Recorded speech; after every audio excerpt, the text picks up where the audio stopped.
اور دوسرے لوگ جو ہیں وہ کہتے ہیں کہ ان کی جو کتابیں ہیں ان میں یہ جو کلمہ ہے وہ بعد میں لکھا گیا ہے، انہوں نے یہ نہیں لکھا۔ اور اس طرح کی باتیں وہ کرتے ہوئے کہتے ہیں کہ بخاری اور مسلم میں بھی کچھ موضوع روایات ہیں، کچھ جو ضعیف روایات ہیں، اگر ان کتابوں سے ان روایات کو نہیں نکالتے تو پھر ان کتابوں سے اس طرح کی جو عبارتیں ہیں ان کو کیسے نکال سکتے ہیں۔ پہلی بات تو میں ان سے یہ کروں گا کہ ان لوگوں کو شرم کرنی چاہیے کہ وہ کتابیں جو ہیں وہ احادیث کی کتابیں ہیں، ان کتابوں کے مقابلے میں یہ کتابیں نہیں ہیں۔ اس طرح کی باتیں کرنے سے پہلے ان لوگوں کو شرم کرنی چاہیے۔ لیکن پھر بھی اگر یہ کہتے ہیں تو پھر ان کی باتوں سے ہی ان کو جواب دے دیتے ہیں۔ پہلی بات تو ان لوگوں سے میں کرتا ہوں کہ جو لوگ کہتے ہیں کہ خواجہ صاحب جو ہیں وہ خاص کیفیت میں تھے، خاص حالت میں تھے جب انہوں نے یہ کلمہ پڑھایا تھا۔ اس کا مطلب ہے کہ اگر کوئی انسان نعوذ باللہ حضور پاک صلی اللہ علیہ وآلہ وسلم کی گستاخی کر دے اور اس کے بعد وہ یہ بیان دے دے کہ میں خاص حالت میں تھا، میں خاص کیفیت میں تھا، اس لیے میں نے نبی پاک صلی اللہ علیہ وآلہ وسلم کی گستاخی کی ہے، تو اس کا مطلب ہے کہ یہ لوگ اس کو معاف کر دیں گے۔ ہمارے لیے تو یہ دونوں ہی مجرم ہیں،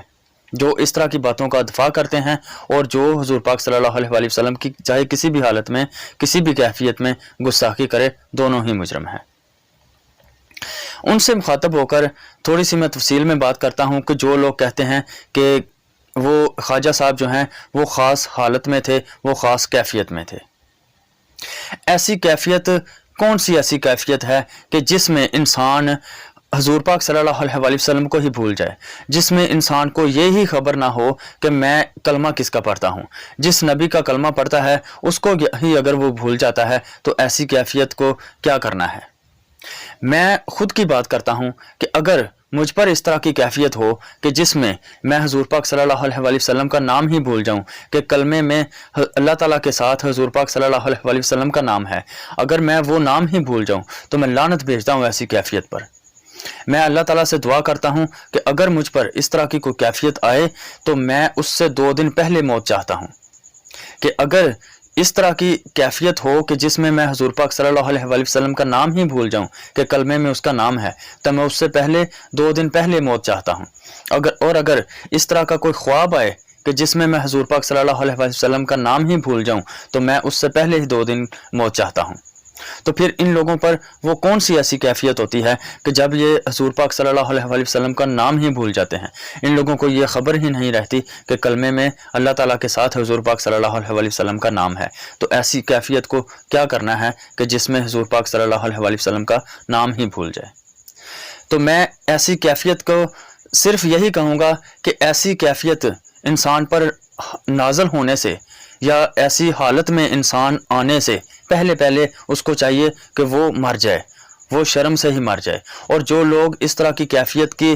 وکالت کرتے ہیں، اس طرح کی کیفیت کا دفاع کرتے ہیں، ان لوگوں کو شرم کرنی چاہیے۔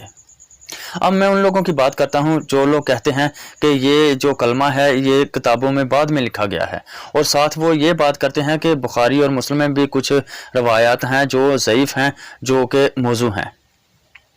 تو میں ان لوگوں سے یہ بات کہوں گا کہ پہلی بات تو یہ ہے کہ اگر یہ ان لوگوں نے یہ کلمہ نہیں لکھوایا، نہیں پڑھایا، بعد میں لکھا گیا ہے،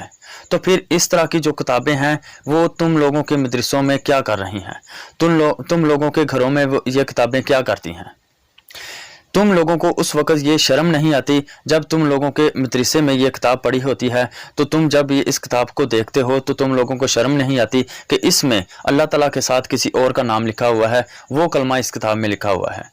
اگر یہ کتابیں بعد میں لکھی گئی ہیں،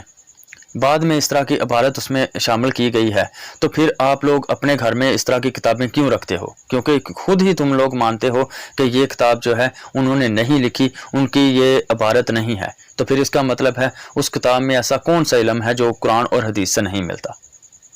تو اس طرح کی کتابیں پھر تم لوگوں نے اپنے مدرسے میں، اپنے گھروں میں، اپنی لائبریری میں کیوں رکھی ہوئی ہیں؟ اب رہی بات یہ کہ بخاری اور مسلم میں جو موضوع روایات ہیں، جو ضعیف روایات ہیں، ان میں اگر وہ لکھی ہیں تو وہ ہم نے مسجد میں، مدرسے میں رکھی ہوئی ہیں، تو وہ کیوں نہیں نکالتے، یا وہ مسجد سے کیوں نہیں، کتابیں کیوں نہیں نکال دیتے، یا وہ احادیث کیوں نہیں نکال دیتے؟ پہلی بات تو یہ ہے کہ ان کتابوں میں جو